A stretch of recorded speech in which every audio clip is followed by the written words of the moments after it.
વિદ્યાર્થી મિત્રો, આજના વિડીયોમાં આપણે બેઝિક ગણિતનું પેપર સોલ્યુશન કરીશું. આપણી પાસે 18Gનું પેપર છે. આશા રાખું છું બધા વિદ્યાર્થીઓને આજનું પેપર ખૂબ સારું થયું છે.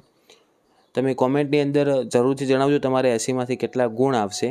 આપણે જે અગાઉ સેમ્પલ પેપરનું સોલ્યુશન મૂક્યું હતું એ મુજબ મેં તમને પહેલેથી જ એનાલિસિસ કરી આપેલ હતું કે કયા પ્રકરણમાંથી કયા વિભાગમાં પ્રશ્ન પૂછ્યા છે.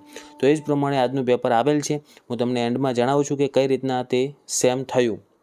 ઓકે, હવે પહેલા વિભાગ એનું સોલ્યુશન કરીશું. એમાં પહેલો જ પ્રશ્ન છે, દ્વિચલ સુરેખ સમીકરણ યુગ્મમાં a1 ભાગ્યા a2 is not equal to b1 ભાગ્યા b2 હોય તો તેના ઉકેલ ખાલી જગ્યા હોય. તો આ વિદ્યાર્થીએ ખોટો જવાબ ટીક કરેલ છે. આમાં જવાબ આવશે મિત્રો ઓપ્શન એ, એક જ ઉકેલ મળે.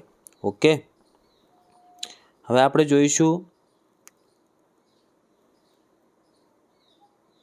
બીજા નંબરનું પેપર.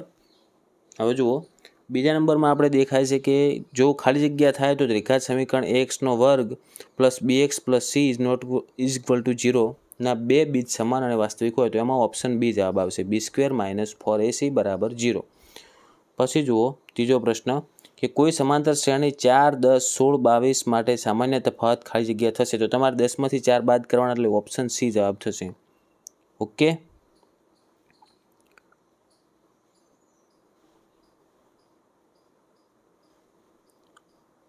હવે જુઓ ચોથો પ્રશ્ન જોઈશું આપણે કે બિંદુઓ 0, 5 અને -5, 0 વચ્ચેનું અંતર ખાલી જગ્યા થાય તો એમાં ઓપ્શન બી જવાબ આવે, 5 વર્ગમૂળમાં 2.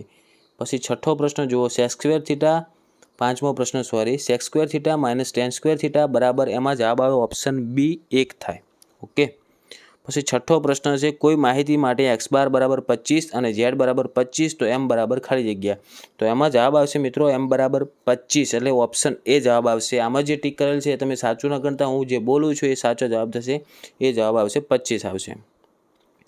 પછી આપણે હવે જોઈશું ખાલી જગ્યા કે 3 + 2 વર્ગમૂળમાં 5 એ ખાલી જગ્યા સંખ્યા છે તો એમાં જવાબ આવે અસમય સંખ્યા.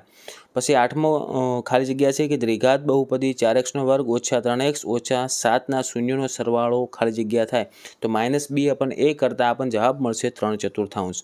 નવમો પ્રશ્ન છે એક સિક્કાને 3 વખત ઉછાળતા મળતા શક્ય કુલ પરિણામોની સંખ્યા ખાલી જગ્યા છે તો એનો જવાબ આવશે મિત્રો 8. ઓકે,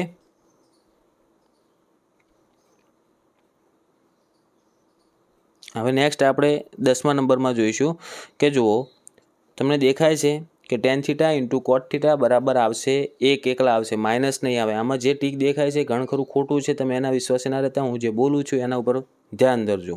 હવે 11મો છે વર્તુળને વધુમાં વધુ ખાલી જગ્યા સમાંતર સ્પર્શક હોઈ શકે તો એમાં ખાલી જગ્યા પૂરવાની છે. આપણને ઓપ્શન આપેલ છે 1, 2 અને 3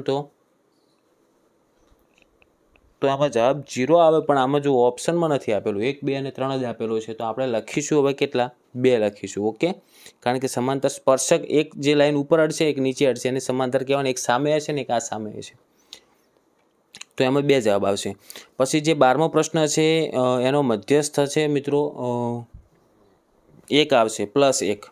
ઓકે, પછી જુઓ ખરા ખોટા પૂછેલા છે કે 17, 23 અને 29નો ગુસા 1 થાય છે તો આનો જવાબ આવે મિત્રો ખરું, કારણ કે 3 એ 3 અવિભાજ્ય સંખ્યા છે. 14મો પ્રશ્ન છે આકૃતિવાળી આલેખ તમને બતાવેલ છે એમાં શૂન્યોની સંખ્યા 2 થાય તો ના.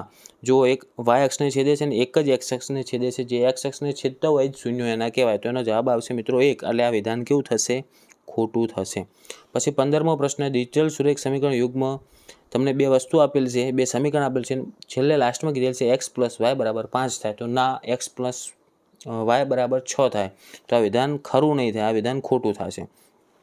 16મો પ્રશ્ન જુઓ કે અશક્ય ઘટનાની સંભાવના 0 છે તો આ વિધાન સાચું થશે, કારણ કે અશક્ય ઘટનાની સંભાવના કેટલી થાય, 0 થાય. ઓકે, હવે આપણે જોઈશું નેક્સ્ટ 17મો પ્રશ્ન જેમાં તમારે એક વાક્યમાં જવાબ આપવાનો છે કે a, 2a, 3a, 4a સમાંતર શ્રેણી છે કે નહીં તો આ શ્રેણી સમાંતર થશે, કારણ કે સામાન્ય તફાવત કેવો આવે છે, સરખો આવે છે.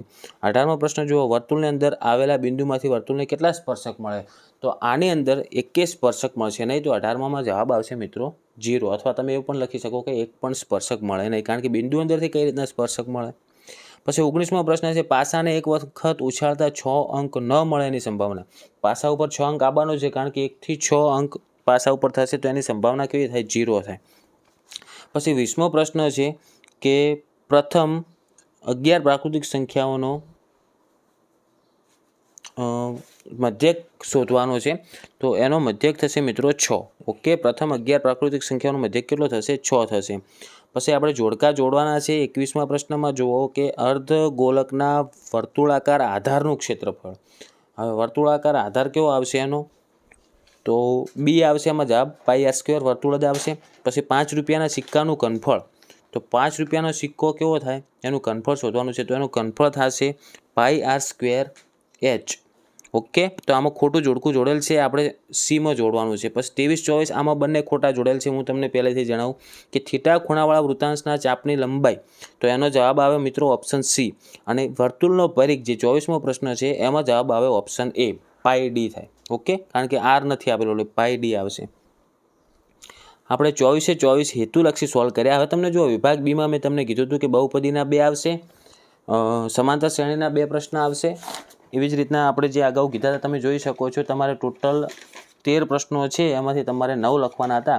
તો વિભાગ બીમાં બહુપદીના 2 મળ્યા. તમે જાતે જ ચેક કરો. સમાંતર શ્રેણીના 2 મળશે, યામ ભૂમિતિના 2 મળશે, એક આંકડાશાસ્ત્રનો મળશે અને 2 ત્રિકોણમિતિ પરિચયના મળશે. આપણે મેં કાલ જ કીધું હતું સોલ્યુશનમાં જે સેમ્પલ પેપર મૂક્યું છે એનો હેતુ એ જ હતો કે તમારે કયા પ્રકરણમાંથી તમને જે ઇઝી પ્રકરણ પડતું હોય એ પહેલાં તમે સોલ્વ કરી અને ગણી નાખજો. વિભાગ બીમાં તમારે 18માંથી 18 પાકા થઈ જાય. તમે જો લાઇનસર પહેલાં 2 બહુપદીના, પછી 28-29 બંને સમાંતર શ્રેણીના, પછી 30-31 બંને યામ ભૂમિતિના, પછી જુઓ 32 અને 33 બંને ત્રિકોણમિતિને પરિચયના, અને લાસ્ટમાં મેં તમને આંકડાશાસ્ત્ર કીધું જેનો તમને છેલ્લો જવાબ મળશે. જુઓ પ્રશ્ન 37 એમાં આપણને આપેલો છે આંકડાશાસ્ત્ર.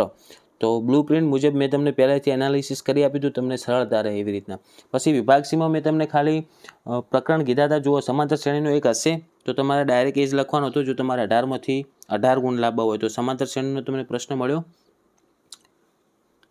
પછી જે દ્વિચલ સુરેખ સમીકરણ છે એના 2, તો પહેલાં જ 2 રહ્યા દ્વિચલ સુરેખ સમીકરણના છે એ 2 કરવાના હતા. તમારે ટોટલ કેટલા લખવાના હતા? વિભાગ સીમાં 6 લખવાના હતા, તો 2 લખાઈ ગયા. પછી આપણે યામ ભૂમિતિના તમને કીધા હતા, યામ ભૂમિતિના 2, તો એના પછીના ક્રમશઃ જુઓ 2 યામ ભૂમિતિના છે. પછી મેં તમને કીધા હતા એક સમાંતર શ્રેણીનો, તો પાછળ જુઓ આપણને સમાંતર શ્રેણીનો એક આપેલ હશે, અથવા તમને આપણે કીધેલું હતું આંકડાશાસ્ત્રનો એક. તો જુઓ એ 45માં જે છે ને એનો બહુલકનો આંકડાશાસ્ત્રનો આવ્યો ને એક આવ્યો તમારા સંભાવનાનો. ક્લિયર થઈ ગયો વિભાગ સી. હવે વિભાગ ડીમાં કશું જ કરવાનું નહોતું. પહેલું પેજ આખું તમે છોડી મૂક્યું છે, ખાલી આ સાઈડના પેજમાં તમે આવ્યા હશો. મતલબ 50મો પ્રશ્ન તમે દેખો છો એની અંદર જુઓ તમને પહેલો જ પ્રશ્ન કેનો પૂછેલો છે? ત્રીજા પ્રકરણનો, સમાંતર શ્રેણીનો છે. ટીવી સેટની ઉત્પાદન ત્રીજા વર્ષે માટે દરેક વસ્તુ વધતી હોવી જોઈએ. પછી 51મો જુઓ, 52મો જુઓ બંને આંકડાશાસ્ત્રના, પછી જુઓ 53 અને 54 બંને સંભાવનાના. તો વિભાગ ડીમાં પણ તમે 20માંથી 20 લાવી શકશો જે તમે એ પ્રમાણે કર્યું હશે. તો કોમેન્ટ કરજો તમારે કેટલા માર્ક્સ આવશે. આશા રાખું છું મિત્રો આ વિડીયો તમને યુઝફુલ થયો છે, તો પ્લીઝ વિડીયોને લાઇક કરજો. આવા જ યુઝફુલ વિડીયો માટે આપણી ચેનલને સબસ્ક્રાઇબ જરૂર કરજો અને બીજા વિદ્યાર્થીઓને પણ શેર કરજો. હવે મળીશું આપણે નેક્સ્ટ વિડીયોમાં. Thank you so much for watching my videos. Thank you so much.